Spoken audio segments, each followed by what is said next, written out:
හරි එතකොට අපි ගිය සතියේ ASCII කේත ක්‍රමයට අදාළව තියෙන නෝට් එක ලිව්වා. ASCII එක කොහොමද වැඩ කරන්නේ කියන එක ගැන අපි කතා බහ කරේ නෑ මට මතක විදිහට. නිසා මම ටක් ගාලා කියලා දෙන්නම් කොහොමද මේක කියන්නේ පාවිච්චි කරේ කියන එක. මේ BCD කියන එක නා මතකයි නේද? මීට කලින් අපි කතා කරපු කෝඩ් මෙතඩ් එක. right coding system එක. එතෙන්දි කරේ ඉලක්කම් represent කරගන්න බිඳුවේ ඉඳලා 9 වෙනකම් තිබ්බ අගයන් ටික නිරූපණය කරන්න ද්විමය අගයක් පාවිච්චි කරා බිටු 4ක් සහිත. right ඒ කියන්නේ 1 සහ බිඳු 4ක් සහිත මේ විදිහට. ඒතර මේ වගුවේ ඔයගලන්ට පෙන්නලා දීලා තියෙනවා. ඉතින් අපිට ඇත්තටම වගුව ලොකුවටම වැදගත් වෙන්නේ අපි මේක හදන විදිහ අපේ ඔළුවේ තියෙනවා. right මම ඔයගලන්ට කිව්වා මතක තියාගන්න තියෙන්නේ ශබ්දශමය සංඛ්‍යාවක් ද්විමය සංඛ්‍යාවකට පරිවර්තනය කරනකොට අපි එක් සංකේතය බිටු 4කින් ලියලා පෙන්නනවා. ඒ ක්‍රමයම තමයි මෙතන මේගොල්ලෝ පාවිච්චි කරන්නේ. හැබැයි මෙතනදී මේගොල්ලෝ අවසානයේ නිරූපණය කරන්නේ දශමය සංඛ්‍යාවක් BCD ආකාරයට. එතකොට එතනදී මේ 37 කියන සංඛ්‍යාව නිරූපණය කරනකොට 3 කියන අගය මේ විදිහටත් 7 කියන අගය මේ විදිහටත් නිරූපණය කරලා ඒ දෙන්න එකට ඊගොම තමයි 37 කියන 10 පාදයේ සංඛ්‍යාව BCD කේතයකින් නිරූපණය වෙන්නේ. ඊළඟට අපි පාවිච්චි කරපු ක්‍රමය තමයි ASCII කේත ක්‍රමය. මේ ASCII කේත ක්‍රමයට එන්න වෙච්ච හේතුව මම ඔයගලන්ට කිව්වා. පරිගණකයට නිරූපණය කරගන්න අවශ්‍ය වෙන සංකේත නැත්නම් characters එන්න වැඩි වෙන්න පටන් ගන්නවා ප්‍රමාණය. එතකොට මේ වැඩි වෙන ප්‍රමාණය නිරූපණය කිරීම සඳහා බිටු 4ක් කියන එක ප්‍රමාණවත් නැති වෙනවා. මොකද බිටු 4කින් අපිට පෙන්න ගන්න පුළුවන් එකිනෙකට වෙනස් රටා 16ක් විතරයි. right එතකොට දැන් ලකුණු ප්‍රමාණය නැත්නම් අනුලක්ෂණ ප්‍රමාණය ඊට වඩා වැඩි වෙන අවස්ථාවකදී ඊළඟට මේගොල්ලෝ යෝජනා කරනවා බිටු 7ක් පාවිච්චි කරලා. බිටු 7ක් පාවිච්චි කරලා බිටු 7කින් අදාළ අගය නිරූපණය කරා. right නැත්නම් අදාළ character එක නිරූපණය කරා. එතකොට ඔය බිටු 7ක් පාවිච්චි කරන කේද ක්‍රමයට නමක් දෙනවා ASCII කෝඩ් එක කියලා. American Standard Code for Information Interchange. මේක නිර්මාණය කරන්නේ ඇමරිකාවේ තියෙන National Standards Institute, American National Standards Institute කියන ආයතනය තමයි කියනවා ANSI ආයතනය කියලා. එතකොට මම කලින් කිව්වා වගේ මේ එක සංකේතයක් බිටු 7කින් තමයි නිරූපණය කරන්නේ. ඔය එක සංකේතයක් බිටු 7කින් නිරූපණය කරනවා කියන එක ඔගොල්ලෝ ටිකක් පැහැදිලිව තේරුම් ගන්න ඕනේ. මොකද ගොඩාක් වෙලාවට මේ විභාගෙදී ඔය නිරූපණය කරන එක බිටු ප්‍රමාණය ගැන එච්චරම හිතන්නේ බලන්නේ නැතුව ගිහින් උත්තරේ දැනගෙන ඉඳලත් වරද්ද ගන්න අවස්ථා ඔයගලන්ට එනවා. right ඒක නිසා මම පොඩ්ඩක් පෙන්නන්න මේ බිටු 7කින් නිරූපණය කරනවා කියලා කියන්නේ මොකක්ද කියන එක. right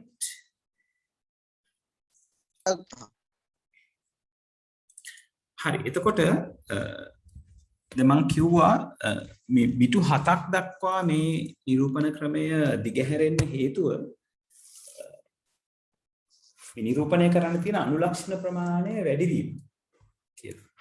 right එතන අපි උදාහරණයක් විදිහට අපි අරගත්තොත්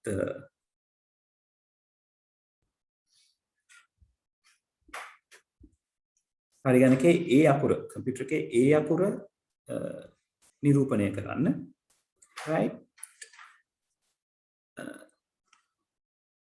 A කියන අකුරට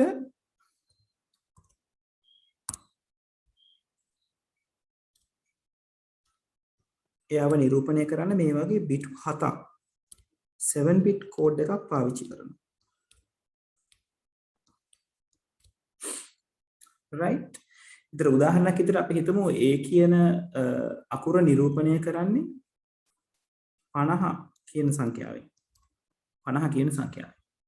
ඉතින් 50 කියන සංඛ්‍යාව මෙතනින් ද්විමය සංඛ්‍යාවක් විදිහට නිරූපණය කිරීම තමයි සිද්ධ කරන්නේ. එතකොට 50 කියන කෙනාව 50 කියන කෙනාට අදාළ ද්විමය සංඛ්‍යාව අරගන්න ඕගලන්ට මෙයාව දෙකෙන් බෙදලා නේද අරගන්න පුළුවන්. right එහෙමත් නැත්නම් ස්ථානීය අගයන් ලියලා අරගන්න පුළුවන්.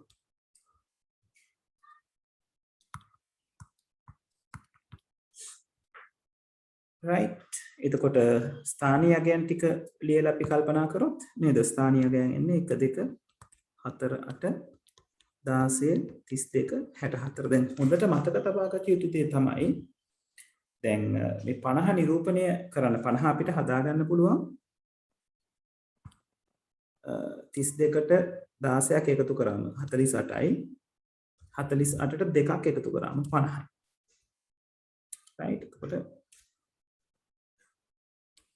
මේ ඉතිරි ස්ථාන අපිට බිංදු විදිහට නිරූපණය කරන්න පුළුවන්. හැබැයි හොඳට මතක තියාගන්න මේක බිටු 7කින් එන්න ඕන නිරූපණයක්. දැන් මේ විදිහට නිරූපණය මේ විදිහට කැල්කියුලේෂන් එක කරාම මෙතන හම්බෙන්නේ බිටු 6යි.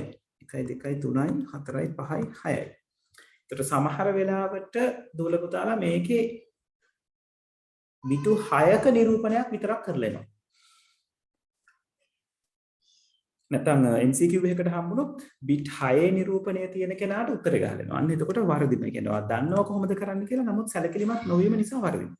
right ඒ නිසා මතක තියාගන්න ASCII කෝඩ් එකට අදාළව නම් අහන්නේ බිට් 7කින් කැරක්ටර් එකක් නිරූපණය කරගන්න ඕනේ. ඒ වගේම තමයි මේ ASCII වල තව වැදගත් දෙයක් සිද්ධ වෙනවා. ඒ තමයි මේ කැපිටල් සහ සිම්පල් අකුරු සාමාන්‍යයෙන් තියෙන්නේ යම්කිසි පිළිවෙලකට. right ඒ කියන්නේ මම මෙතන ලියුවානේ A කියන අකුරට තියෙන්නේ 50 කියන අගේ. A කියන්නේ 50 නම් B කියන්නේ 51. ඒ කියන්නේ කැපිටල් A. කැපිටල් A විදිහට මේකවල සලකන්නේ 50 කියන අගේ නම් කැපිටල් B කියලා කියන්නේ 51 වෙනි අගේ. කැපිටල් C කියලා කියන්නේ 52 වෙනි අගේ. right ඒ විදිහට යම් පිළිවෙලකට තියෙනවා. දැන් විභාගෙදී ප්‍රශ්න අහනකොට ගොඩාක් වෙලාවට ප්‍රශ්න අහන්නේ මේ යම් කිසි අක්ෂරයක නැත්නම් කැපිටල් හෝ සිම්පල් අගයක කැපිටල් හෝ සිම්පල් අකුරක අගය දීලා මේ වචනයක් නිරූපණය කරන්න තියෙන කෝඩ් එක මොන වගේද කියන එක තමයි ඒගොල්ලෝ අහන්නේ. උදාහරණයක් විදිහට ඒගොල්ලන්ට පුළුවන් C කියන අකුරේ අගය දීලා කැප් කියන වචනේ කොහොමද නිරූපණය කරන්න කියලා අයන් අහනවා. එතකොට C කියන අකුරේ අගය දන්නවනම් A සහ B අකුරු වල අගයන් දෙක අපිට තීරණය කරගන්න පුළුවන්. එතකොට ඒකට දාලා තියෙන ද්විමය අගයන් ටික අරගෙන බිටු 7කින් නිරූපණය කරොත් කැප් කියන අගයට තියෙන ASCII කෝඩ් එක ඔයගලන්ට මැනේජ් කරගන්න පුළුවන්. හරි? පැහැදිලිද මේ කියපු දේ තමයි? ඔව් සර්. පැහැදිලි. right. හරි. ඊළඟට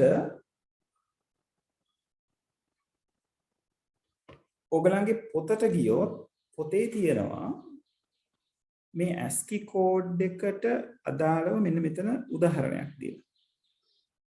right මේ ස්කූල් කියන වචනේ නිරූපණය කරලා. ඒතර මේකේ සැලකිලිමත් වෙන්න ඕන එක තමයි පළවෙනි අකුර කැපිටල් S කෙනෙක් ඉන්නේ.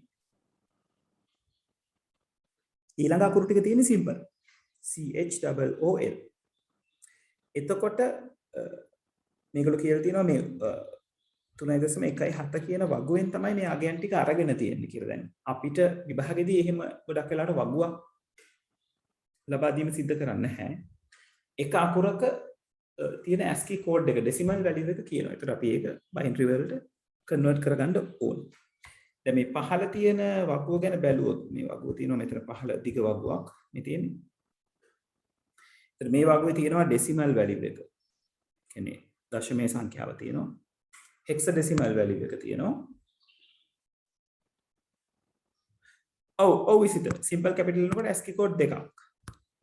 right? ශත දශමයේ සංඛ්‍යා සෙට් එක තියෙනවා. ඔක්ටල් සංඛ්‍යා සෙට් එක තියෙනවා. ඊළඟට මේ අපි EBCDIC කියන එක දැන් ඊළඟට කතා කරනවා. ASCII කියන එක තමයි මේ අන්තිමට ඉන්නේ. right? එතකොට මේ ASCII කෝඩ් එකේ බලන්න කැපිටල් අකුරු ආව දැන් මේ මෙන්න මේ හතර නෙවෙයි පස්වෙනි තීරුව ගැන අපි බලාගෙන යන්නේ පහළට යනකොට right ඕකේ පහළට යනකොට ඔයගලන්ට පෙනේවි capital simple අකුරු ගැන නිරූපණයක් මෙයා කරනවා මේ තියෙන්නේ simple අකුරු D E F G H මෙතන මේ A B C වලින් පටන් ගන්න පේනවා A ට තියෙන්නේ 97 කියන දශමය අගය B ට තියෙන්නේ 98 කියන දශමය අගය හරි එතකොට simple අකුරු ටික simple A වල ඉඳලා simple Z වෙනකම් පිළිවෙල කර තියෙනවා ඊට පස්සේ capital අකුරු ටික ගත්තොත්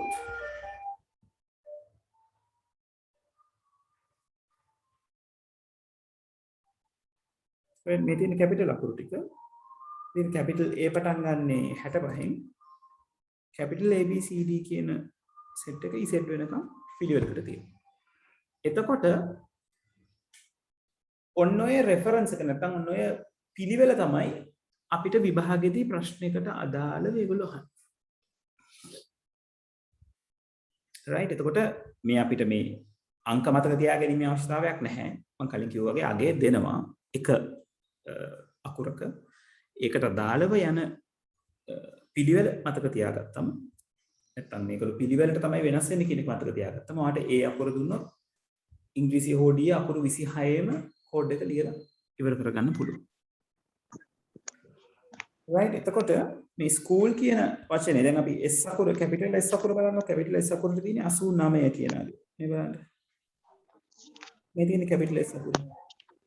පුතේ ආගේ මයික් එක අපන්නලා ඔෆ් කරගන්න.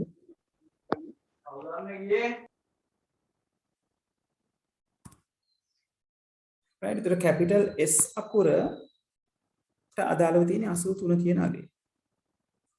ඊට පස්සේ simple C අකුර ඕනේ. simple C අකුරට අදාළව තියෙන්නේ 0.99 කියන අගේ. ඊට H අකුරට අදාළව තියෙනවා 104 කියන අගේ. ඊළඟට O අකුර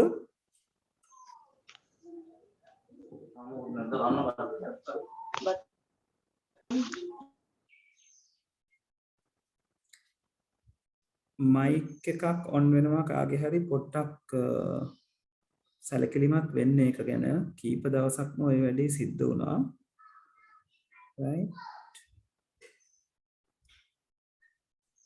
හරි ඊළඟට simple H අකුර 104 ඊට පස්සේ simple O අකුර 111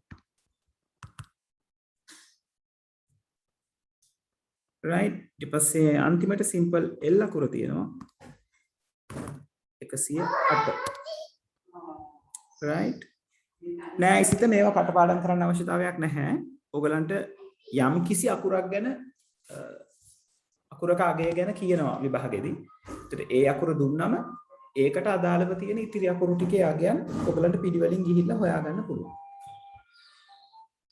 right.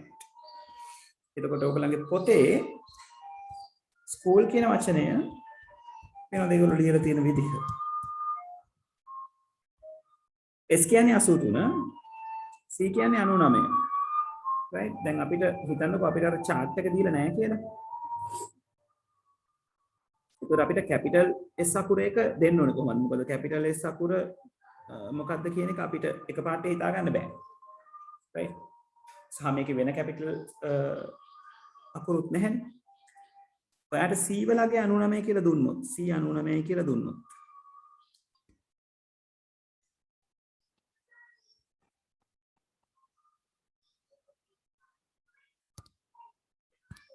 right C 99 කියලා දුන්නොත් ඔයාට ඒකට අදාළව මේ ඉතිරි අකුරු ටික හොයාගන්න පුළුවන් C D E F G H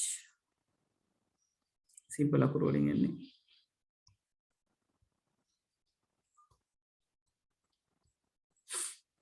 right එතකොට 99 කියන්නේ C නම් 100 කියන්නේ D 101 කියන්නේ A E 102 කියන්නේ F 103 කියන්නේ G 104 තමයි H right ඒ කියන්නේ හරියට අපිට මේ යගේ මැච් වෙලා එනවා ඊළඟට I JKL. I කියන්නේ 105, J කියන්නේ 106, K කියන්නේ 107, L කියන්නේ 108. හරිද? ඒක හරියට අපිට ඇවිල්ලා තියෙනවා. right. MNO.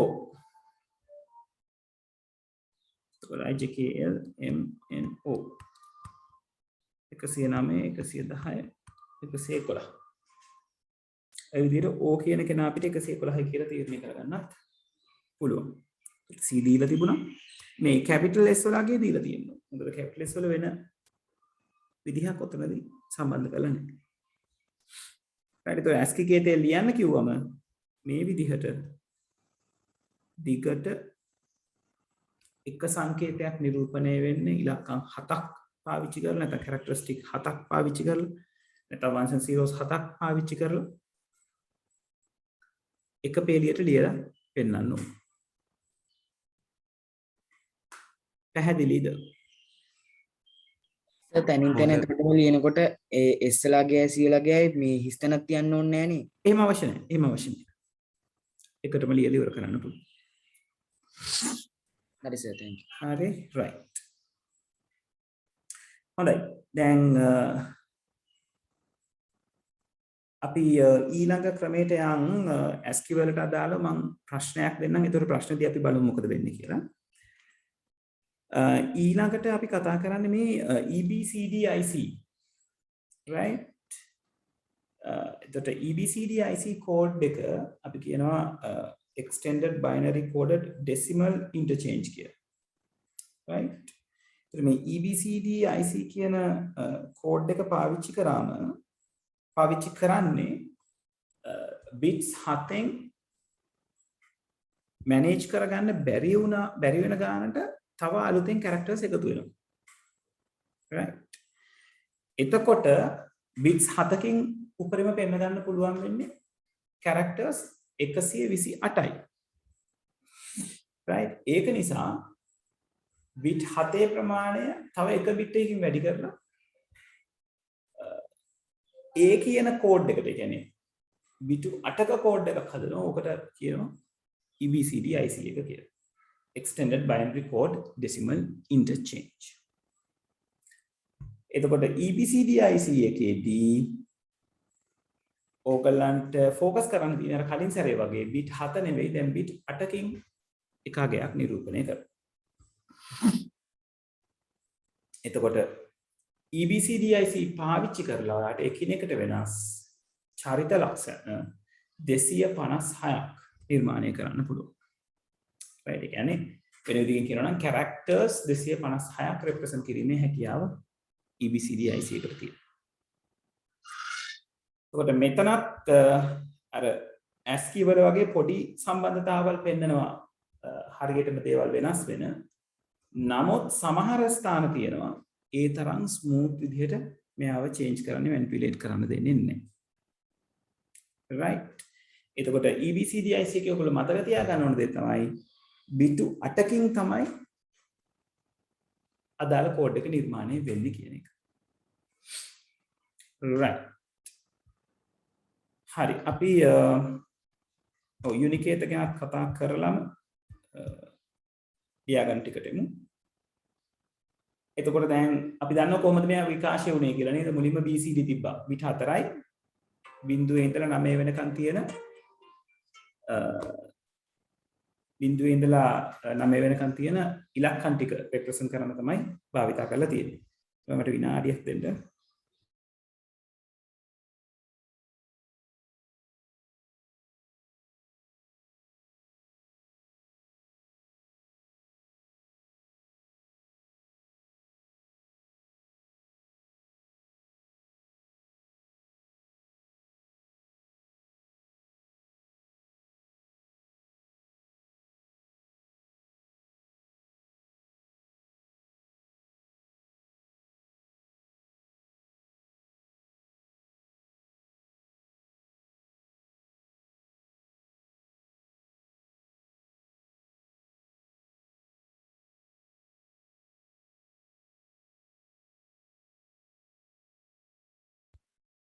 right දැන් මේ characters 256 කියන එකත් මදි වෙන අවස්ථාවල් එනවා. දැන් අද කාලේ පාවිච්චි කරන කම්පියුටරයක් ගත්තොත් ඒකේ capital characters ඉදිරිපත් කරන්න එක code set එකක් ඕනේ. simple characters ඉංග්‍රීසි ඉදිරිපත් කරන්න තව code set එකක් ඕනේ. ඊළඟට keyboard එකේ keys තියෙනවා. keyboard එකේ keys තියෙනවා. එක characters තියෙනවා. right? එහෙනම් බලන්න සාමාන්‍යයෙන් keyboard එකේ keys සාමාන්‍යයෙන් 108ක් 103ක් 108ක් අතර වගේ ප්‍රමාණයක් තියෙනවා. ඒ වයින් characters තියෙන keys බැලුවොත් 100කට ලං වෙන්නේ නේද? 100ක්. ඕ 90කට 90 plus වෙන්න වගේම characters තියෙනවා. එතකොට ඒ දේවල් represent කිරීම කම්පියුටර් එක තුල කරන්න ඕනේ. ඒ වගේම ඉංග්‍රීසි විතරක් නෙවෙයි භාෂාවක් විදිහට දැන් පාවිච්චි වෙන්නේ. සිංහල පාවිච්චි වෙනවා, චයිනීස් පාවිච්චි වෙනවා. පොළොන්නරු කියලා බැලුවොත් සෑහෙන ලොකු ෆොන්ට්ස් ප්‍රමාණයක් භාවිතා වෙනවා දැන් යම් කිසි පරිගණකයකට අදාළව. right? එතකොට මේ නිරූපණය කරන්න තියෙන දේවල් ප්‍රමාණයෙන් එන්න විශාල වෙනකොට අර bit 8 කියන එක ප්‍රමාණවත් නැති වුණා. 256යි එකකින් උපරිමේ පෙන්වන්න පුළුවන්. ඒක නිසා මේගොල්ලෝ අලුතෙන් කේත ක්‍රමයක් හැදුවා යුනිකේත ක්‍රමය කියලා. යුනිකෝඩ්ස් කියලා. මේකට bit 16ක් පවත්වාගෙන යන්න පුළුවන්. bit 16ක් කියලා කියන්නේ නේද? 65536ක ප්‍රමාණයක් අනුලක්ෂණ පාවිච්චි කරන්න පුළුවන්. right? එතකොට අර සීමාකාරී ගැටලුව අපේ අතින් ගිලිහිලා යනවා. එතකොට මේ යුනිකෝඩ්ස් එනවත් එක්ක පරිගණකයේ තියෙන තවත් දේවල් කීපයක් දියුණු වෙනවා. මොකද මේක ඇඩ්වාන්ස් ටෙක්නොලොජිස් එක්ක එන්නේ. right? එතකොට එතනදී ඔයගලන්ට විවිධ භාෂාවලින් මෙයා භාවිතා කරන්න හැකි වීම, ඉමෝජිස් වර්ග භාවිතා කරන්න පුළුවන් වීම. right? ඔය හැම එකක්ම pop up වෙන්නේ සහ opportunity එක අවස්ථාව ලබා දෙන්නේ මේ කියන යුනිකේත ක්‍රමයම තමයි. හරි. පැහැදිලිද යුනිකෝඩ් සම්බන්ධයෙන්? ඔව් සර්. ඔව් සර්. right. එතකොට මේ යුනිකෝඩ්ස් තමයි මේ picture and graphic data වල අපි දැන් graphic lesson එක කරනකොට ඉගෙන ගන්නවා මේ picture එක හැදිලා තියෙන්නේ පුංචි පුංචි pixels වලින්. ඒ එක පික්සෙල් එකක් එක බිට් එකක් හරි ඒ කියන්නේ බිඳුවක් හෝ එකක් නිරූපණය කරනවා. බිඳුව හෝ එක නිරූපණය කරනවා කියන එක. එතකොට මේ දැන් මේ පින්තූරයේ මලේ තියෙන වර්ණ ටික අපි රතු පාටෙන් ගත්තොත් රතු පාටින් ඉඳලා කහ පාට වෙනකන් එහෙම වර්ණ ප්‍රභේදයක් ඒකේ තියෙනවා. එතකොට හැම ප්‍රභේදයකටම නමක් හිමි වෙන්න ඕනේ. right? නැත්නම් කෝඩ් එකක් හිමි වෙන්න ඕනේ. අපි මැෂින් එක පැත්තෙන් හිතලා කිව්වොත්. එතකොට මේ කෝඩ් එක නිර්මාණය කරගන්න තමයි අපි යුනිකෝඩ්ස් කියන concept එක පාවිච්චි කරන්නේ. right? ඒ වගේම තමයි මේ ශබ්දමය තරංග sounds ගත්තොත් අර wave sound එක change වෙන්නේ කොහොමද කියන එක ගැන idea එකක් ගන්න. මේ ශබ්ද තරංග කියන එකට යුනිකෝඩ්ස් embed කරලා තියෙනවා. එතකොට එයා ශබ්දය අඩු වැඩි වෙන ආකාරය, ස්මූත් වෙන ආකාරය, ක්ලාසික් වෙන ආකාරය ඔය වගේ කලින් පරිගණකයට embed කරන එක නැත්නම් මේ දත්තයක් එක්ක වැඩ කරනවා කියන එක අපහසු වුණත් පෙර කේත ක්‍රමවලදී යුනිකේත ක්‍රමයේදී මේ ශබ්දමය දත්ත right sounds data පාවිච්චි කිරීමේ ලොකු හැකියාවක් තියෙනවා මේ තියෙන සිටුේෂන් එකත් එක්ක. right? එතකොට ඒ වගේම තමයි මේ ඔඩියෝ සවුන්ඩ් එකක් මේ මෙතන පහළ පෙන්නලා තියෙනවා. මේ ඔඩියෝ වේව් එකක් කියන්නේ ගොඩාක් එක්ස්පෑන්ඩ් කරපු එකක් මේ පෙන්න තියෙන්නේ. එතකොට මේ හැම ශබ්ද තරංගේ හැම ඩොට් එකක්ම හැම පොයින්ට් එකක්ම මේ විදිහට ට්‍රැක් කරගැනීමේ හැකියාව තියෙනවා. right? මේ යුනිකෝඩ් කියන එක මේන්ටේන් කරන්නේ යුනිකෝඩ් කන්සෝටියම් කියන ආයතනයේ විසින් සහ ඒකට ඔය ඉන්ටර්නැෂනල් ස්ටෑන්ඩඩ් ඉන්ස්ටිටියුෂන් ISI කියන එකත් උදව් වෙනවා සහ ඒ කියන යුනිකේත වලට අදාළව තියෙන ස්ටෑන්ඩඩ්ස් වගේ දේවල් මේන්ටේන් කරනවා. right එතකොට මේ යුනිකෝඩ්ස් වල තියෙන වටිනකම තමයි දැන් ඔය Windows operating system එක වගේ අරගත්තොත් ඉස්සර අපි සිංහලෙන් දෙයක් ටයිප් කරනකොට යුනිකෝඩ්ස් නැති කාලේ ඒක වෙනමම ඔබ්ජෙක්ට් එකක්. ඒ කියන්නේ හරියට නිකන් අකුර තව තැනකින් ගියලා අලවනවා වගේ දෙයක් තමයි එතන සිද්ධ වෙන්නේ. හැබැයි යුනිකේට ක්‍රමේ පාවිච්චි කරන පස්සේ යුනිකෝඩ්ස් කියන එක දැන් Windows operating system එකත් එක්ක එනවා සෑහෙන කාලෙක ඉඳලා. ඒක භාවිතා කරන්න පුළුවන් ක්‍රමවේද ගොඩක් නිර්මාණය වෙලා තියෙනවා. right එතකොට නෑසිත HTML කියලා කියන්නේ යුනිකෝඩ් එකක් නෙවෙයි. right ඒක වෙනම මාකප් ලැන්ග්වේජ් එකක් කියලා අපි හඳුන්වන්නේ. ඒතර මේ යුනිකෝඩ්ස් දැන් කියන්නේ මේ වෙයිලා world standards නේ. right ඒ world standards වලට අදාළව ඒතර දැන් අපේ භාෂාව වුණත් යුනිකෝඩ් කේතයක් විදිහට භාවිතා කරන්න පුළුවන්. ඒක ඔය ඉස්කෝලේ පොත කියන ෆොන්ට් එක තමයි යුනිකෝඩ්ස් වලට අදාළව මුලින්ම හඳුන්වා දෙන ෆොන්ට් එක වෙන්නේ. ඊට පස්සේ තව ෆොන්ට්ස් කීපයක් ඇවිල්ලා තියෙනවා. ඒතර අපි සිංහල පැත්තෙන් ගත්තොත් ටයිප් දෙකක් තියෙනවා. යුනිකෝඩ් ෆොන්ට්ස් තියෙනවා සහ ඔෆිස් පැකේජ් එක වෙනුවෙන් හදපු ෆොන්ට්ස් ඒවා යුනිකෝඩ් නෙවෙයි non යුනිකෝඩ් ඒවා. right එතන ඔන්න ඔය විදිහට අපිට පුළුවන් ඔය කියන යුනිකෝඩ් යුනිකේටර් නැත්නම් යුනිකෝඩ්ස් භාවිත කිරීම සිද්ධ කරන්න. හරි අපි ASCII වලට අදාළව තියෙන නෝට් එක ලියා ගත්තානේ. අද අපි මාතෘකාව දාගමු EBCDIC.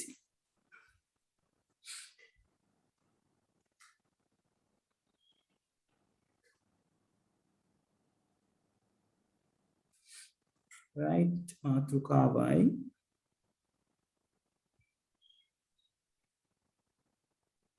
මෙතනින් පටන් ගමු අපි.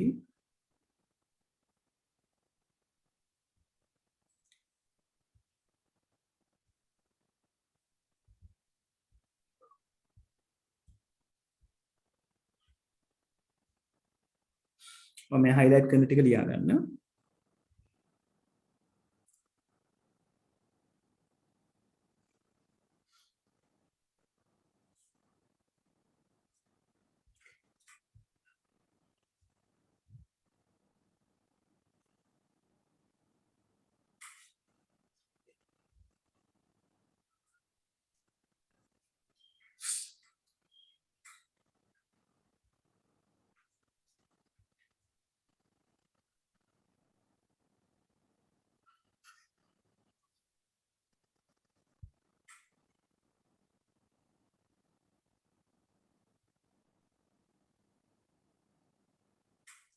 යුනිකෝඩ් වලින් වෙබ්සයිට් බිල්ඩ් කරන්න බෑ සිත යුනිකෝඩ් පාවිච්චි කරලා අපිට සිංහලෙන් වෙබ්සයිට් එකක් හදන්න පුළුවන්. කියන්නේ ඒ වෙලාව ටයිප් කරන ෆොන්ට්ස් වලට අදාළ දේවල් යුනිකෝඩ්ස් කියන්නේ. Mac එකේ මම දන්න තරමින් යුනිකෝඩ්ස් එන්නේ නැහැ.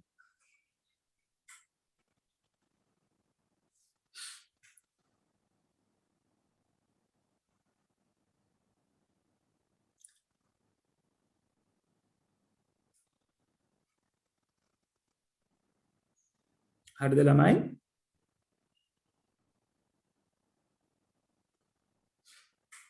පොඩ්ඩක් ඉන්න සර්. හරි. මම කරමු.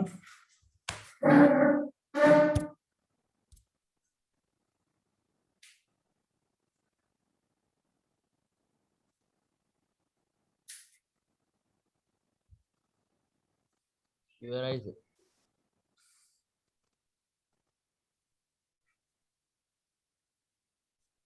නිසිල මයික් එක ඔන් වෙලා ඔෆ් කරගන්න.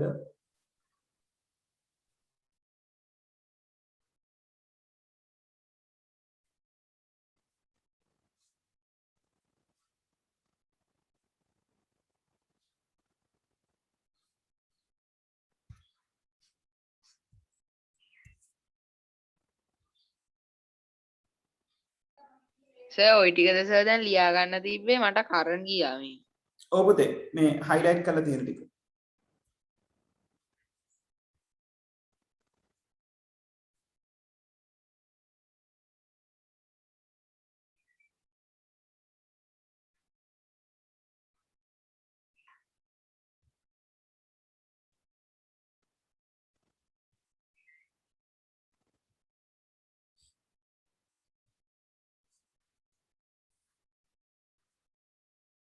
හරි ඉවරද?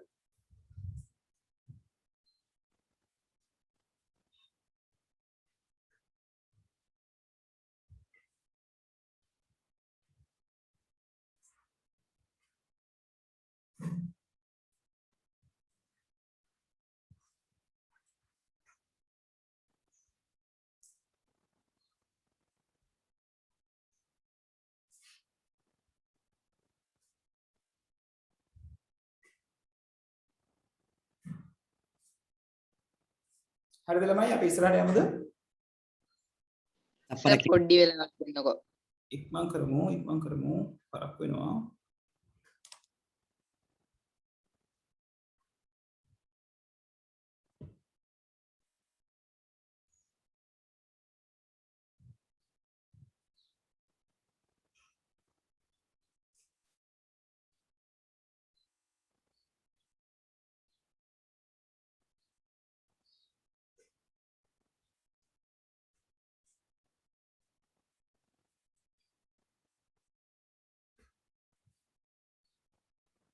හරි සර්.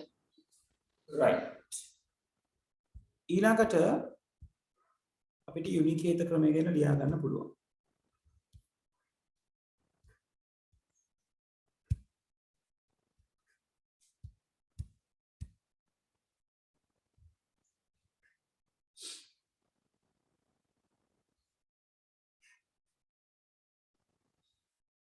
දැන් මොකද ලියන්නේ කිව්වේ? ඉන්න පුතේ මේක මම highlight කරනවා. මාතෘකාව යුනිකේත ක්‍රමයේද? ඔව් මාතෘකාව යුනිකේත ක්‍රම.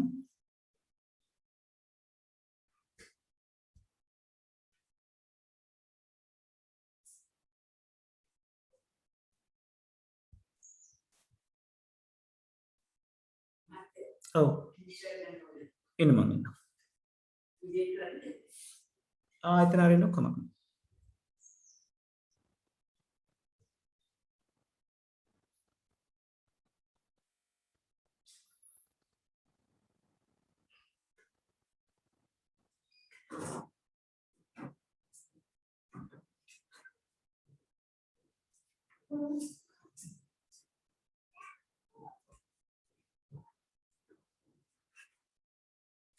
right මේකේ ඇඩ් කරගන්න ඕන දෙයක් තියෙනවා මම ඒක මෙතන ලියන්නම් ඉන්න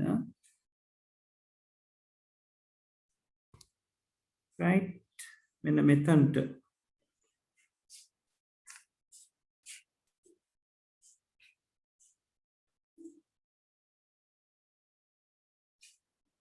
මෙන්න මේ මෙම කියන වචනේ ගාවට ඔගොල්ලෝ ඇඩ් කරගන්න ඕනේ මෙන්න මේ ටික.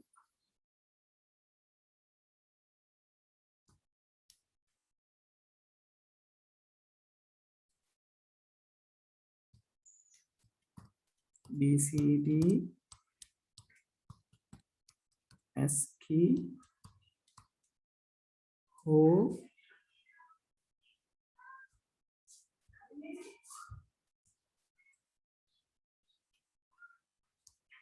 EBCD IC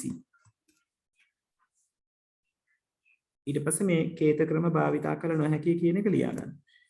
ඒතර ඒක කියවෙන්නේ සිංහල, ජපන්, චීන හා දෙමළ වැනි භාෂාවල අනුලක්ෂණ 250කට වඩා වැඩි බැවින් BCD ASCII හෝ EBCD IC කේත ක්‍රම භාවිතා කළ නොහැකිය. right හරි මට විනාඩියක් දෙන්න ළමයි මම එනවා ටක් ගාලා ඉවර කරගන්න.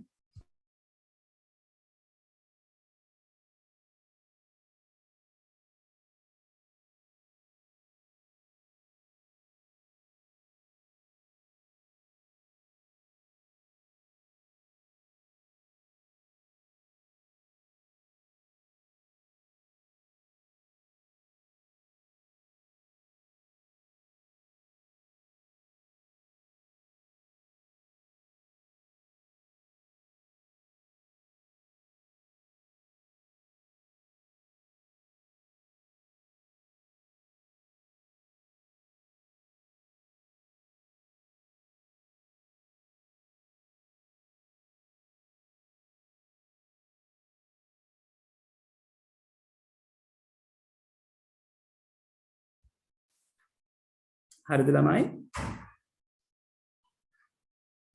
ඇස පොඩ්ඩකින් නැස පොඩ්ඩකි ඉක්මන් කරන්න. හරි ලියාගන්න.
හරි සර් ලියාගත්තා.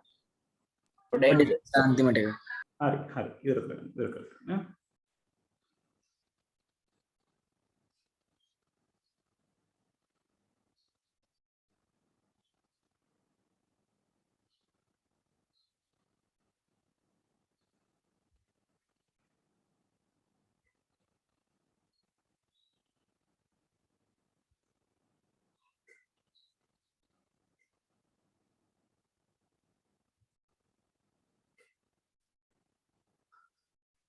ඉවරයික Right.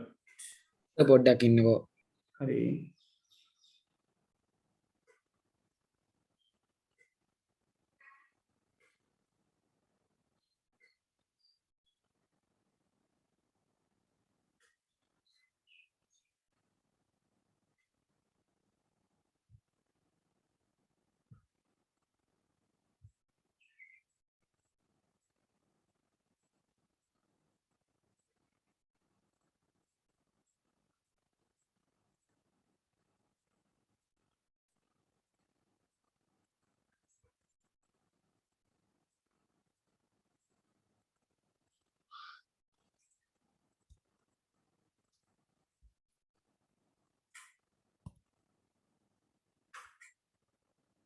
හරිද තිනාල් Mac OS එකේ by default Unicode නැති එක මම කිව්වේ. ඒ කියන්නේ දැන් Windows වල Unicode ඒගොල්ලන්ගේ OS එකේ by default තියෙනවා. Mac එකේ කියන්නේ මම දන්න තරමින් Unicode by default නෑ. අපිට එතකොට Google input tool නැත්නම් font එකක් බාහිරව install කරනවා වගේ ඉස්කෝලේ font එක install කරගෙන පාවිච්චි කරන එක තමයි කරන්න වෙන්නේ. right? හරි. එතකොට අපි දැන් යුනිකේත ක්‍රමයට අදාළව දේවල් ටිකක් ලියාගෙන ඉවරයි. ඊට පස්සේ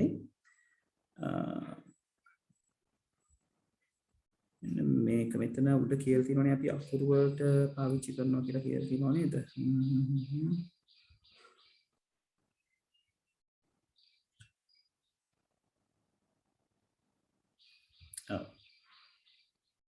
ඔව් මෙන්න මේක උතන්ට එකතු කරගන්න.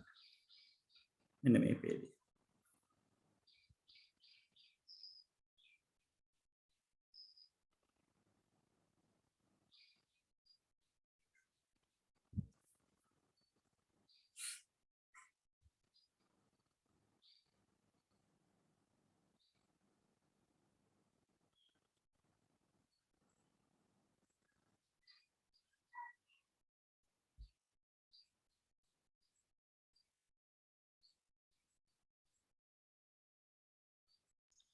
චේතන ඔය වාක්‍ය ලියා ගන්නද ඔව් කමක් නැහැ.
හරිද ළමයි? ඔව් සර් ඉවරයි. right. හරි. එතකොට මේ රූපමය දත්ත ඒක සම්බන්ධයෙන් ශබ්දමය දත්ත වල තියෙන එක සම්බන්ධයෙන් අපිට ලොකු දෙයක් ඔතන සටහන් කරන්න අවශ්‍ය නැහැ. ඔයගොල්ලෝ ඒක තේරුම් ගත්තා නම් ඇති. right. අපි අන්තිමට මෙන්න මේ ගැන ලියා ගන්න ඕනේ.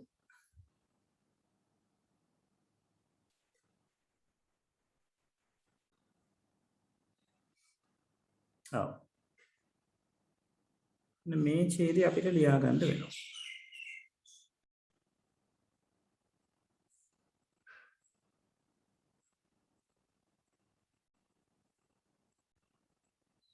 අන්න ඔය ටික. සර් ඒකටමද? නෑ ඒක තවත් ඡේදයක් විදිහට ලියා ගන්න. right? මේ කොටසත් ලියා ගන්න. ඔතනින් අපිට පුළුවන් නම් සිස්ටම් පාඩම අවසානයක් කරන්න.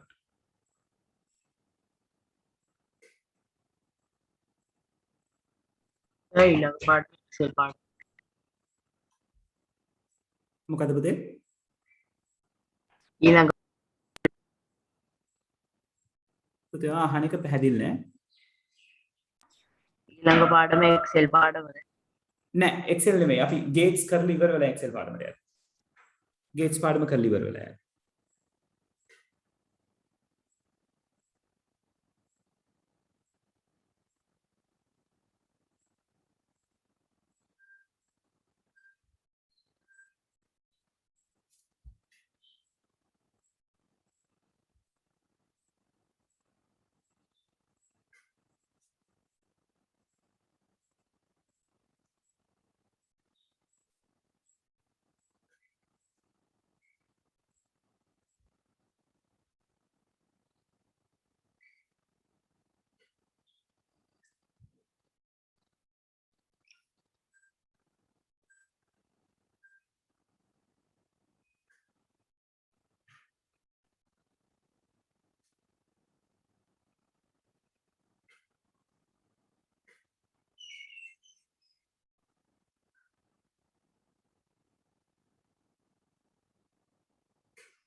හරි සර් ලියාගත්තා.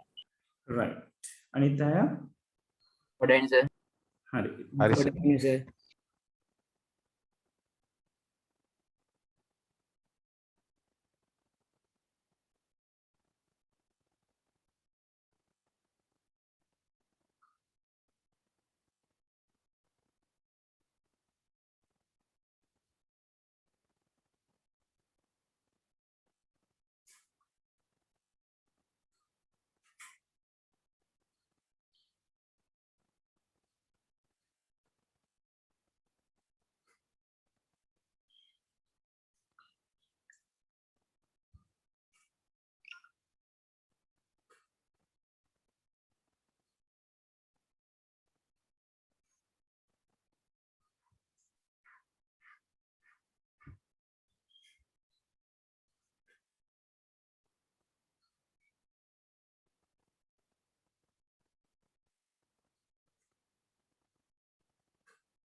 සර් 5 නේද ඉවර වෙන්නේ?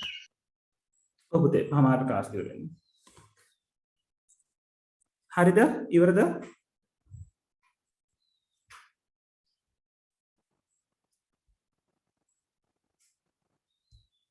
ඔව් සර් ඉවරයි. right. සෙනුක තාම එහෙම ආරංචියක් නම් අපිට කන්ෆර්ම් කරලා හම්බෙලා නැහැ. all level subjects 6ක් වෙනවාද කියන එක බලමු කොහොමද කියලා. හරි. එතකොට මේක අවසානයේ ඕගොල්ලෝ මෙන්න මේ වගුවටක් ගාලා ඇඳ ගන්න ඕනේ. මම ඒක අඳින්නම් මෙතනින්. ඒක පොඩි සමරි එකක් මේ අපි කතා කරපු කේත ක්‍රම ටිකට සම්බන්ධව. right. මාත් එක්කම ඕගොල්ලෝ අඳින්න පටන් ගත්තට කමක් නැහැ. පොඩි වගුවක්. ඒකේ පළවෙනි තීරුව කේත ක්‍රමය. දෙවෙනි තීරුව භාවිතාවන බිටු ගණන. අනුලක්ෂණයක් සඳහා කියලා. අනුලක්ෂණයක්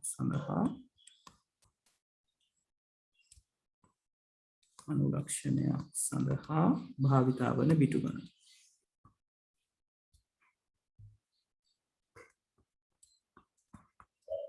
BCD වල 4යි. ඔක ලියා ගන්න ඕනේ එක. ඔව්. SQ වල 7යි. EBCD IC වල 8යි.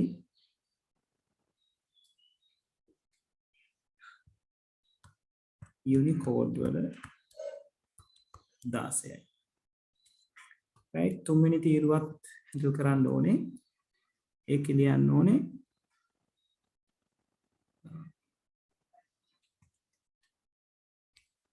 නිරූපණය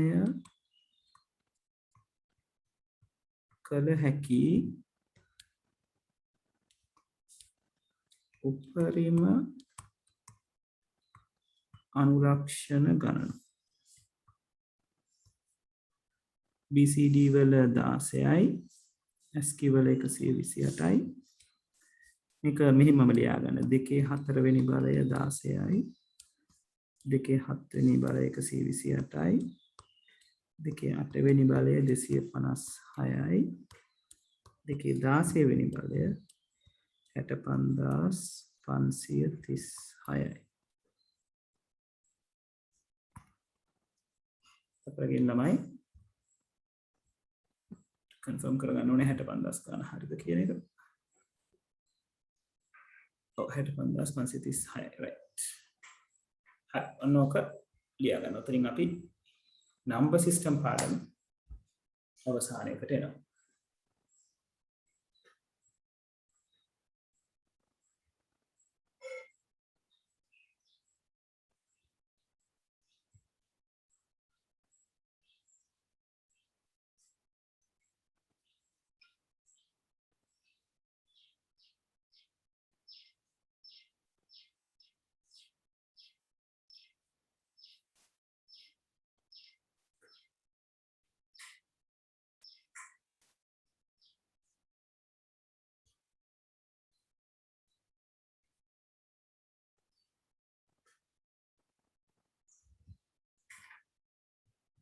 හරි සර් ලියාගත්තා.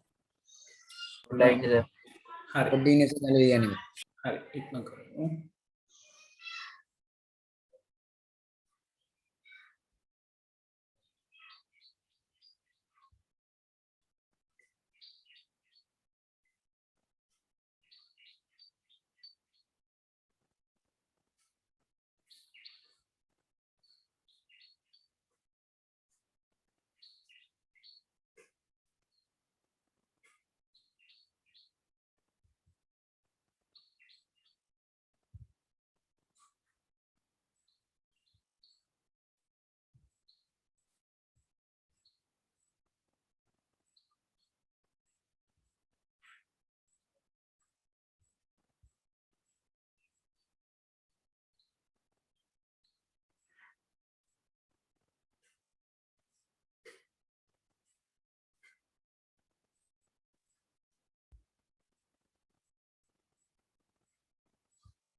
හරි සර්. දකින්නේ සර්.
හරිද ළමයි? හරි සර්. හරි. එතකොට නම්බර් සිස්ටම් ලෙසන් එකේදී ඕගොල්ලෝ විභාගයට බලාපොරොත්තු වෙන්න ඕන දේ තමයි අපි අර කතා බහ කරපු කන්වර්ෂන්ස් ඊළඟට BCD කේත ක්‍රමය ASCII කේත ක්‍රමයට අදාළව ඔයගොල්ලන්ගෙන් අහන්න පුළුවන් ප්‍රශ්න right ඔය කියන දේවල් වලට තමයි ඔයගොල්ලෝ ලෑස්ති වෙන්න ඕනේ right හරි එතකොට දැන් අපිට පුළුවන්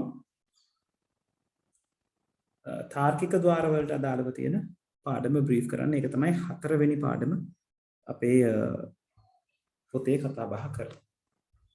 right හරි එතකොට මේ 4 වෙනි පාඩමේදී අපි කතා කරන්නේ දැන් මේ 3 වෙනි පාඩමේ අපි කතා කරේ කොහොමද දත්ත නිරූපණය වෙන්නේ කියන එකනේ. 4 වෙනි පාඩමේ අපි කතා බහ කරන්නේ කොහොමද දත්තයක් පරිගණකයකට ලැබුණයින් පස්සේ නැත්නම් මදර්බෝඩ් එකට ප්‍රොසෙසර් එකට ලැබුණයින් පස්සේ කොහොමද මෙයාව ප්‍රොසෙස් කරගන්නේ කවුද මේකට උදව් වෙන්නේ කියන එක. right එතකොට මේ ආදාන සහ ප්‍රතිදාන ආදාන ලබා ගැනීමත් ප්‍රතිදානයක් නිපදවීමක් කොහොමද සිද්ධ වෙන්නේ සර්කිට් එකකින් කියන එක තමයි කතා බහ කරන්නේ. එතකොට සාමාන්‍යයෙන් සර්කිට් එකක් කියලා කියන්නේ සංකීර්ණ කොටසක් right සංකීර්ණ හાર્ඩ්වෙයාර් එකක්. ඒ හાર્ඩ්වෙයාර් වල තියෙන කුඩාම ඒකකය විදිහට අපි ගේට්ස් කියන එක හැඳින්වුවොත් වැරදි වෙන්නේ නැහැ right එතකොට ගේට් එකක් අපි පාවිච්චි කරන්නේ ආදානයක් යම් ආකාරයකට ගලපවා ගැනීම right එතකොට ඒ ගලපා ගැනීම නැත්නම් ක්‍රියාත්මක කර ගැනීම කොහොමද සිද්ධ වෙන්නේ කියන එක තමයි මෙතෙන්දී කතා බහ වෙන්නේ. එතකොට මේ තාර්කික ద్వාර සම්බන්ධයෙන් ඕගලන්ට කතා බහ කරන්න තියෙනවා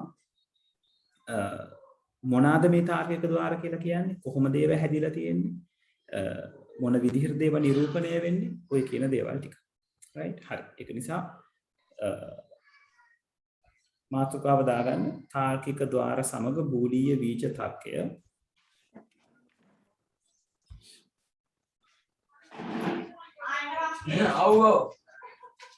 අම්මේ මයික්ස් ටික ගැන නම් පොඩ්ඩක් බොහෝම සැලකිලිමත් වෙන්න චරිත sorry sir මයික් එක ඔන් කරගන්න අවශ්‍යතාවයක් එන්නේ නැහැ නේ කීයටවත් right කතා කරන්න ඕන වෙලාවට ඔන් කරා ඕෆ් කරා කියන පුරුද්ද අනිවාර්යෙන් ළඟ තියාගන්න sorry sir right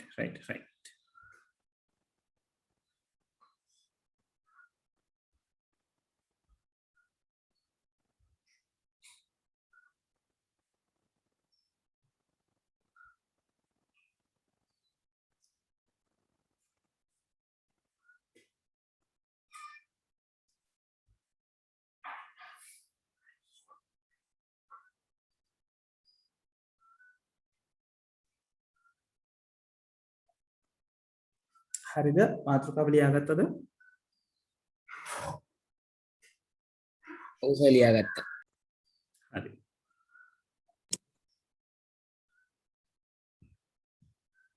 right අපිට හැඳින්වීම පැත්තෙන් විශේෂ දෙයක් ලියා ගන්න අවශ්‍ය වෙන්නේ නැහැ. අනුමාත්‍රිකාව දාගන්න තාර්කික ద్వාරය.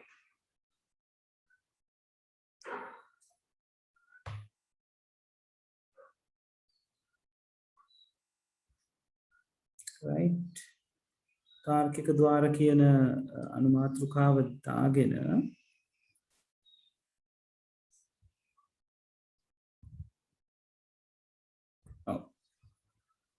මෙන්න මේ ඡේදය කොපි කරගන්න ඕන ළමයි.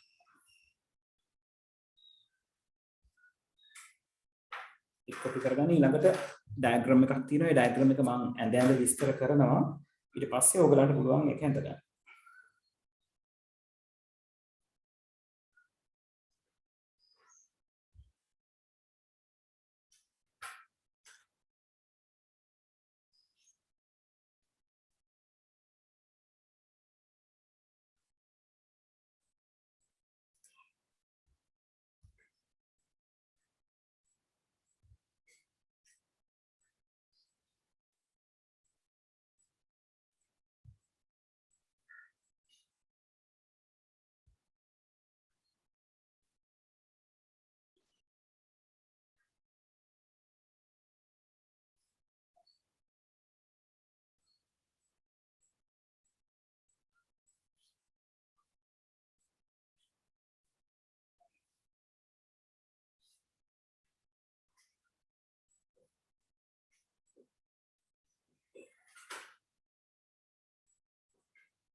සර් ආයේ ප්‍රැක්ටිකල් පාඩමක් තියෙන කිවෙනි පාඩමද? මේකට පස්සේ තියෙන Excel පාඩම ප්‍රැක්ටිකල් පාඩමක්. ඊළඟට ඔපරේටින් සිස්ටම් කරලා ඉතින් තියෙන පාඩම් ටික ඉවර වෙනවා. Excel පාඩම ප්‍රැක්ටිකල් පාඩමක් ඊළඟට ඔපරේටින් සිස්ටම් පාඩම කරනවා. ඒ පාඩම ඉවරෙන් පස්සේ ආයේ ප්‍රැක්ටිකල් පාඩම් දෙකක් තියෙනවා. PowerPoint එකයි database එක. හරි සර්. ඉවරද ළමයි? නෑ සර් පොඩ්ඩක්. පොඩෙන්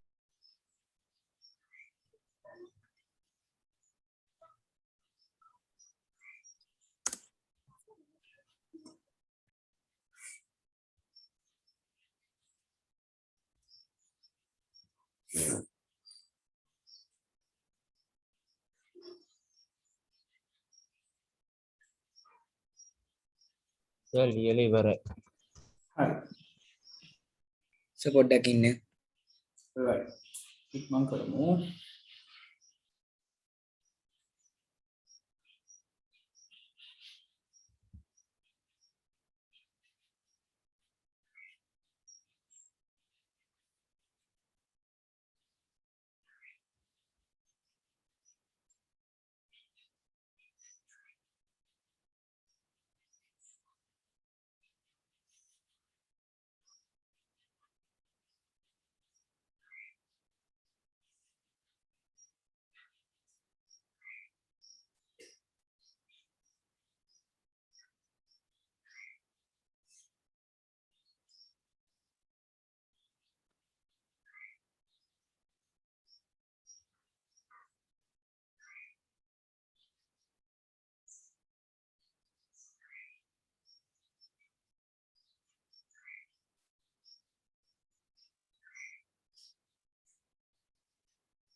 ඉවරද ළමයි?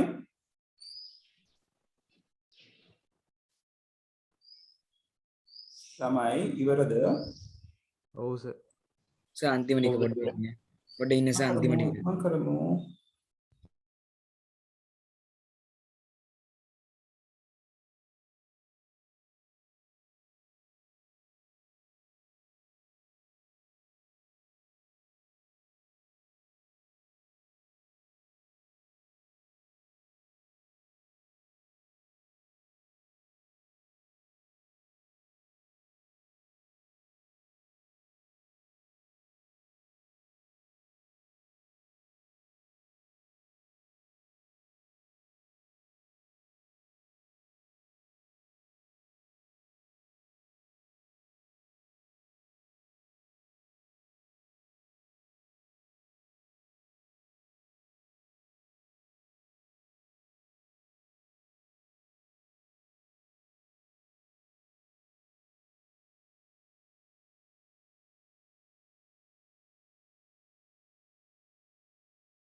ළමයි ඉවරද?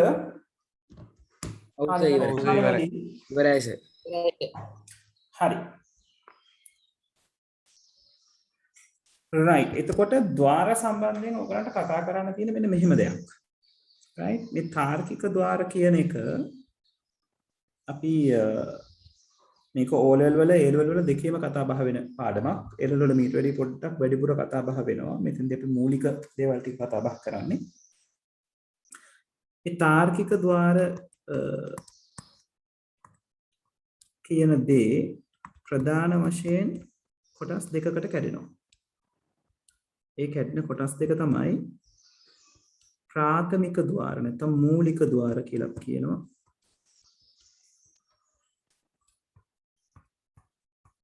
basic gates කියලා කියනවා. අනිත් එක කියනවා සංයුක්ත ద్వාර. right. combinational gates කියලා කියනවා නැත්නම් secondary gates කියලා කතා බහ කරනවා. මේ මූලික ద్వාර නැවත වතාවක් කොටස් තුනකට කැඩෙනවා. right.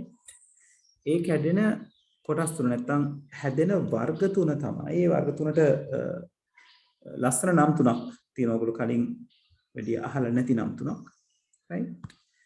මේ එක්කෙනෙක්ගේ නම තමයි not. right. අනිත් එක්කෙනාගේ නම and. අනිත් එක්කෙනාගේ නම o. ඒක මූලික ద్వාර තුනයි. not and o. right. ඔයවල තේරුමක් තියෙනවද?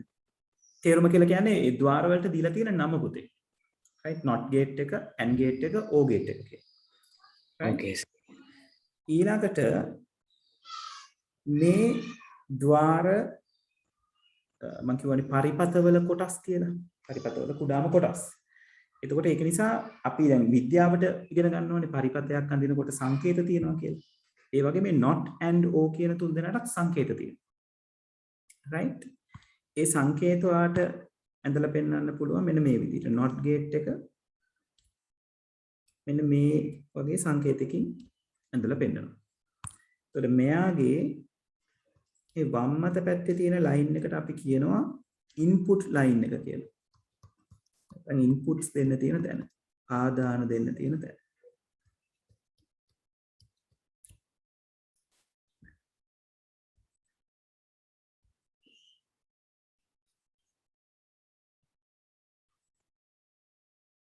අපලකින් ළමයි බෝඩ් එක රෙස්පොන්ඩ් කරන්න නැතුව ගියා එකපාරට.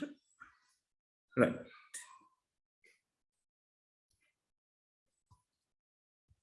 inputs එක දෙන පැත්ත නැත්නම් ආදානය.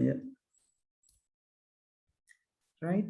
මෙයාගේ මේ දකුණු අත පැත්තෙන් අපි අඳින ලයින් එකට අපි කියනවා output එක අපිට දෙන්න තැන කියලා. නැත්නම් ප්‍රතිදානය.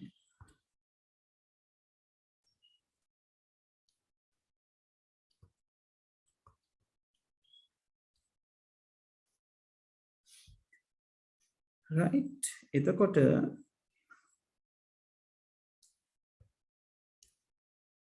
අපලක ඉන්න ළමයි සර් process කියන්නේ සකසනය කියන එක නේ. process කියලා කියන්නේ සැකසීම කියන එක. සකසනයට කියන්නේ processor කියලා. okay sir. right. එතකොට මෙතන ප්‍රතිදානය. right. ඔය විදිහට මේ හැම ගේට් එකකටම ආදාන සහ ප්‍රතිදාන තියෙනවා. දැන් not gate එකේ ආදාන දෙන්න එක ලයින් එකයි තියෙන්නේ. ඒක හැමදාම එක ලයින් එක. එකට වඩා වැඩි වෙන්නෙත් නැහැ. එකට වඩා අඩු වෙන්නෙත් නැහැ. and gate එක o gate එක ගත්තම ඊට වඩා ටිකක් වෙනස්. right.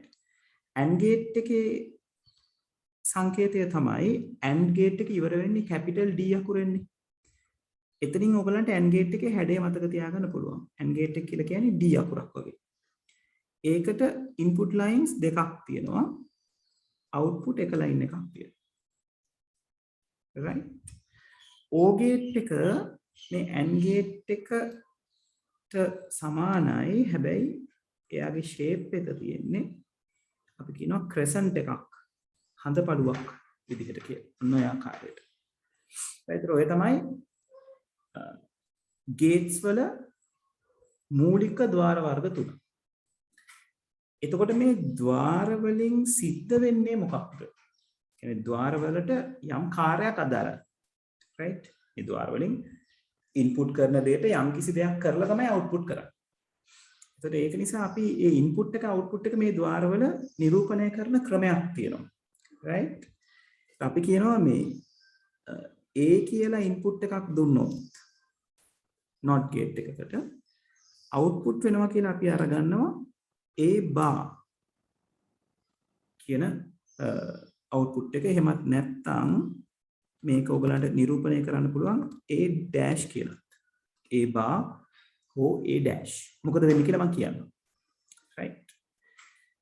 ඒ වගේම තමයි මේ AND gate එකට තියෙන inputs දෙක අපි A සහ B කියලා අඳුනගත්තොත් අපි කියනවා මේ AND gate එකකින් සිද්ධ වෙන්නේ බූලිය ගුණිතයක්. right? බූලිය ගුණිතය කියලා කියන්නේ මේ සාමාන්‍ය ගුණිතයට බොහොම ළඟ ගුණිතයක්. මම ඒක තව ටිකකින් දැන් ඔයාලට පැහැදිලි කරන්නම්. ඒක බූලිය ගුණිතයක් බවට පත් වෙනවා කියන. A.B කියලා අපි ඉන්ඩිකේට් කරනවා යාගේ අවුට්පුට් එක. O gate එකෙන් කරන්නේ අපි කියනවා බූලිය ආකලනයක්. බූලියන් ඇඩිෂන් එකක් කියලා අපි කියනවා. එතකොට එයාගෙන් අවුට්පුට් කරනවා A plus B කියන අවුට්පුට් එක. right? එතකොට මූලික වශයෙන් ඔයගොල්ලෝ මතක තියාගන්න ඕනේ මේ ගේට් එකකට මොනවා හරි දෙයක් දුන්නම මොකද වෙන්නේ? A එකක් දුන්නම A bar එකක් අවුට්පුට් වෙනවා. AB දුන්නම A.B එකක් අවුට්පුට් වෙනවා AND gate එකේ. O gate එකෙන් A plus B එකක් අවුට්පුට් වෙනවා. දැන් අපි කලින් පාඩමේ ඉගෙන ගත්තානේ කම්පියුටර් එක සාමාන්‍යයෙන් තේරුම් ගන්නේ ones and zeros කියලා. එක සහ බිංදු කියලා. right? එතකොට මේ අපි මේ අරගත්ත මේ විචල්්‍ය මේ AB කියලා අරගත්ත විචල්්‍ය අපි ඔය කියනවා boolean variables කියලා. right? විචල්්‍ය. මේ විචල්්‍ය අපිට පුළුවන් එක සහ බිංදු මගින් පෙන්වන්න මොකද්ද මේ විචල්්‍යයන්ට සිද්ධ වෙන්නේ කියලා. right? ඒතර ඕක පෙන්වන්න අපි පොඩි මේ වගුවක් පාවිච්චි කරනවා. ඒ වගුවට අපි කියනවා සත්‍යතා වගුවක් කියලා. right? එතකොට මේ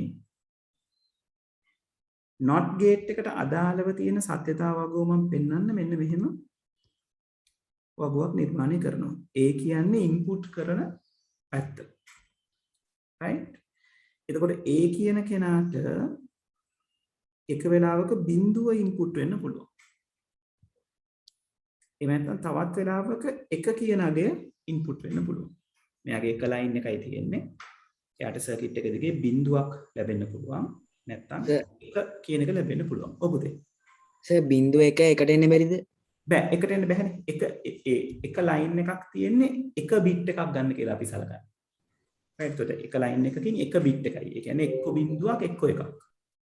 සලකනු ලබන අවස්ථාව කොහොමද? එකක් එකක් එන්න පුළුවන්.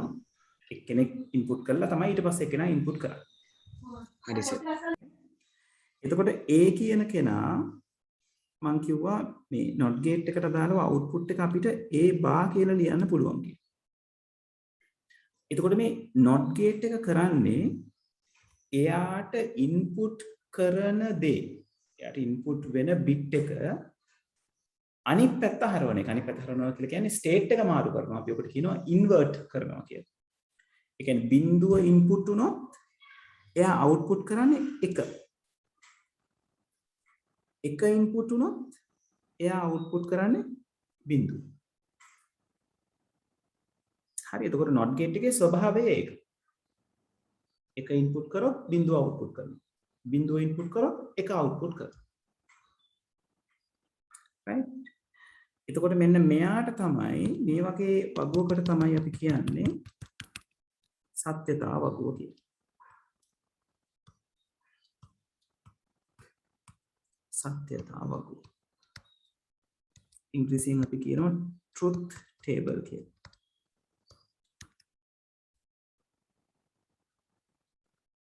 හරි.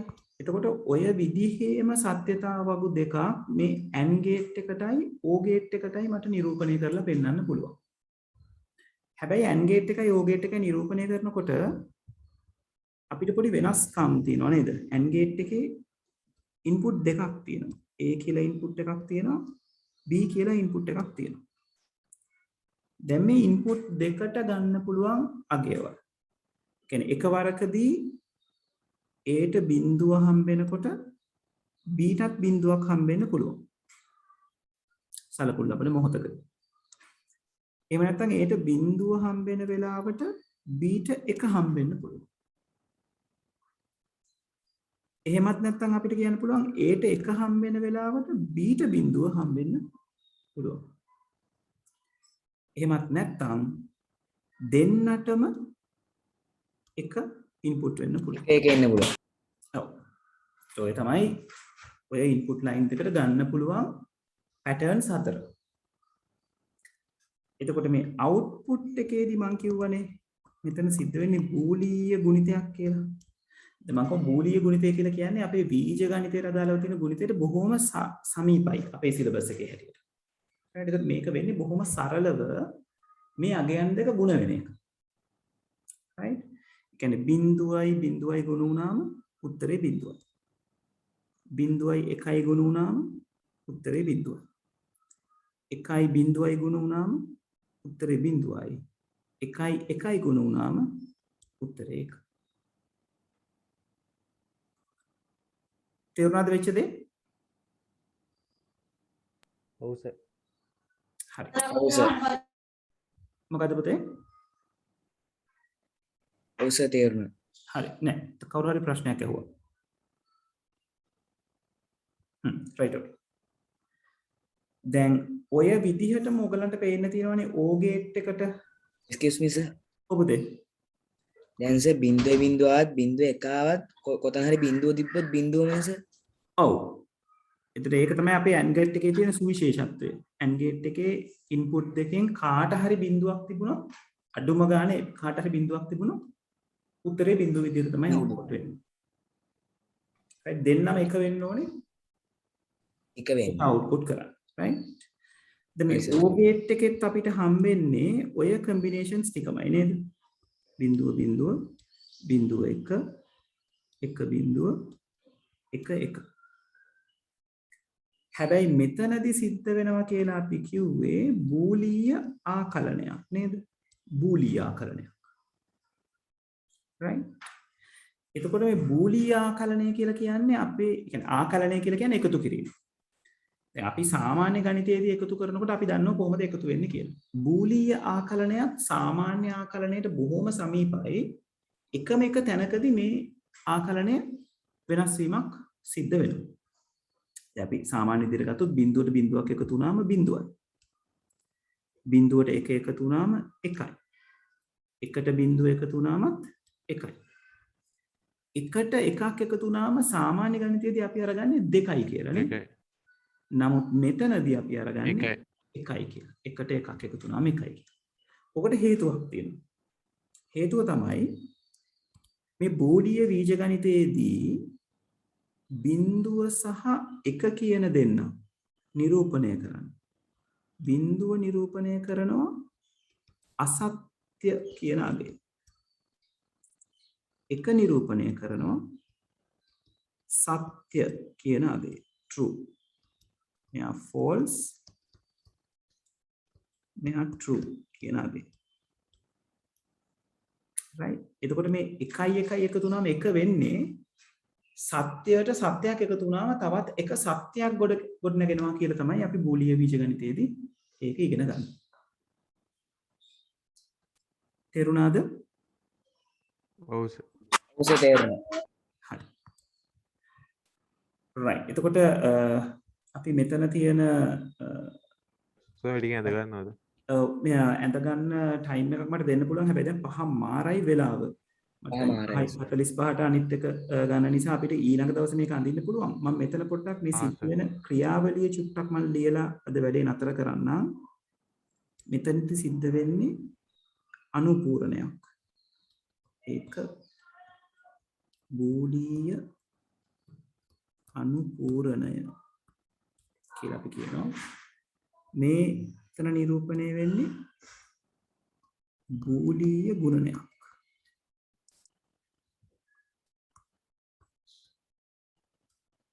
මෙතන සිද්ධ වෙන්නේ බූලීය ආකලනය. right? එතකොට ඔන්නෝක තමයි ඔයගොල්ලෝ මූලිකව ඉගෙන ගන්න දේ. දැන් ඊළඟ දවසේ අපි සංයුක්ත ద్వාර කතා කරන්නත් ඕනේ. ඒතර මූලිකව අදට මතකේ තියාගන්න. දැන් ඊළඟ දවසේ අපි මේක ලියනවා. සත්‍යතාවක් ගේට්ස් ಜಾති තුනක් තියෙනවා. මූලික විදිහට බේසික් ගේට්ස් විදිහට not and o කියන තුන. ඒගොල්ලන්ට ඉන්පුට් ලයින්ස් තියෙනවා වම් අත පැත්තේ, අවුට්පුට් ලයින්ස් තියෙනවා දකුණු අත පැත්තේ. ඒ ගේට් එකට අදාළව තියෙන ඔපරේෂන් එකක් තියෙනවා.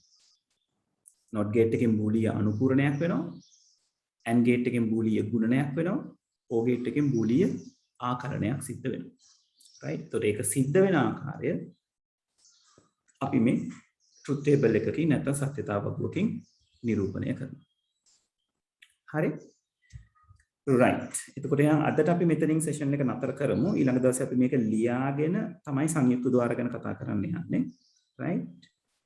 හරි. එහෙනම් මම අදට මෙතනින් කතා බහ නතර කරනවා. thank you very much හැමෝටම. good night. thank you sir good night sir Good night, sir.